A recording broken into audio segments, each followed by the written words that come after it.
In the alley, when Joyce got killed, that's where I saw the first child with a weapon. I mean, he couldn't have been 4'5", 4'6". I would guess they were no older than 12. Very young kids, where the weapons almost dwarfed them.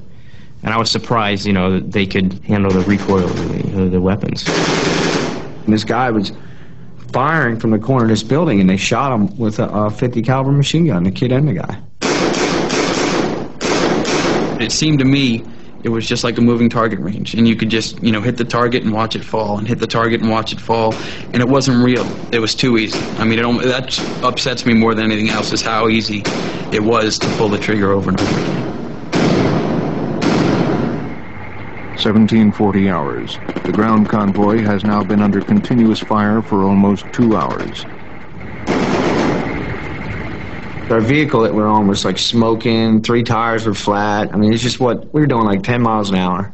It wasn't like it was even moving, it was like, ah.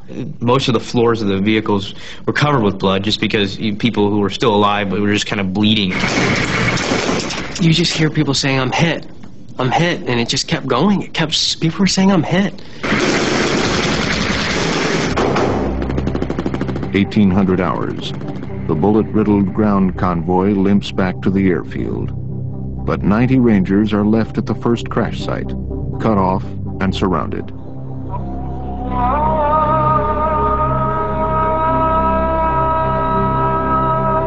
Things are starting to looking kind of grim, because, you know, the convoy that we were supposed to get out on initially was just decimated. So how are we going to get out? This is where it got really, you know, scary. And meanwhile, I'm just like shaking my head going, man, we'll be lucky to get out of here. We really will. Our M60 gunner went down. That was Pete Nethery. Erico tried to take over the machine gun, and he immediately got shot also from the same location. We were starting to pile them up then. It's starting to get dark now, and so we're just hanging out. Still heavy firing.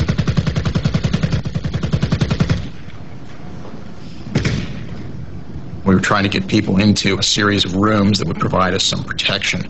And as we would attempt to move wounded through this kind of small hole, people would get shot.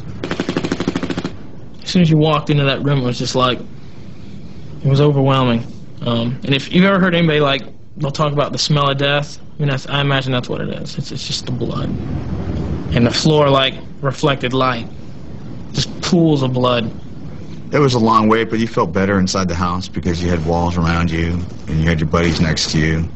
But you still heard the firing going on. You were just wondering when you're going to leave, and hopefully soon. As Little Bird helicopters fly in fresh ammunition and strafe Somali gunmen, the deputy UN commander is making plans to send a relief column to the crash site and transport the Rangers to a sports stadium where helicopters can land and evacuate them. 23 hours. 70 vehicles, including Pakistani tanks and Malaysian armored personnel carriers, move out at last. The radio operator was relatively close to me, so I could hear his radio. And I could hear the convoys coming out. Hey, we're coming to get you, we're coming to get you. And then I hear them, the road's blocked, we can't come in, we gotta turn around.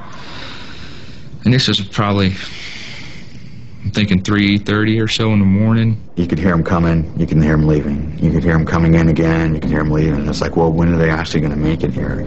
You've got casualties in here that need more medical attention than they're getting right now. We're running low on IVs, you know, we need to get out of here. 0550 hours. The first Malaysian armored personnel carrier pulls up outside the house. The APCs got there, they pulled up to the front side, and they just started shuttling the wounded into the APC, as many as I could get in there. I remember being in the back room. It was pretty dark in there. I remember walking out to get ready to go, and it was daylight. The 30 or so of us, I guess, that weren't wounded, there was no room for. So now we're going to leave out on foot. I got a sinking feeling there. I was just like, this is going to be worse than yesterday. Because they know exactly where we're at. They know exactly where we want to go.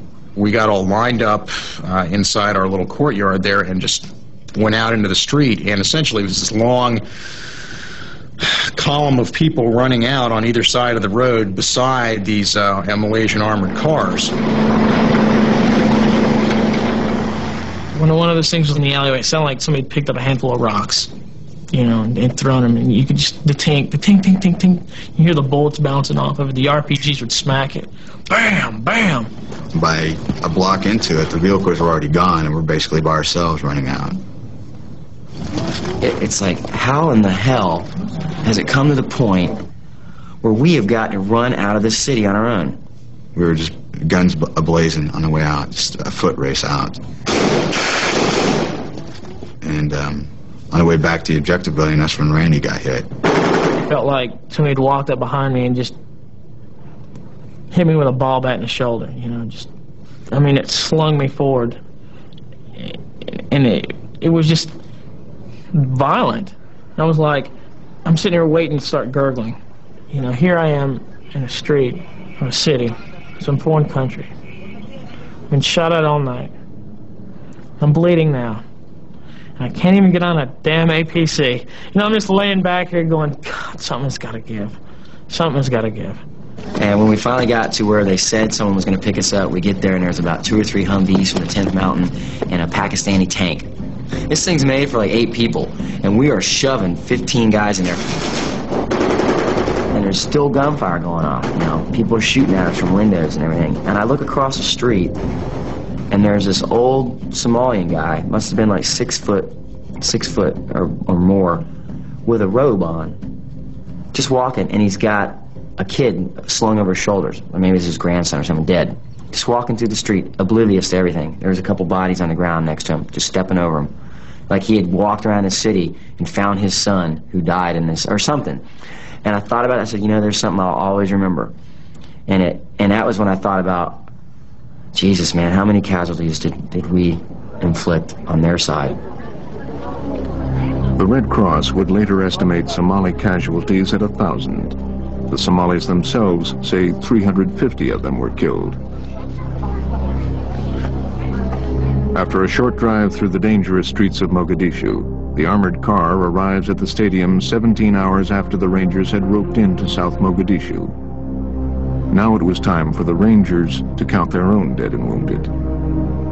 I had no idea that all those guys were killed. I mean, I'd heard one casualty, the pilot, and that was it. Yeah, people were wounded, but I'm thinking everybody made it out okay. And then that just sunk. I couldn't believe it.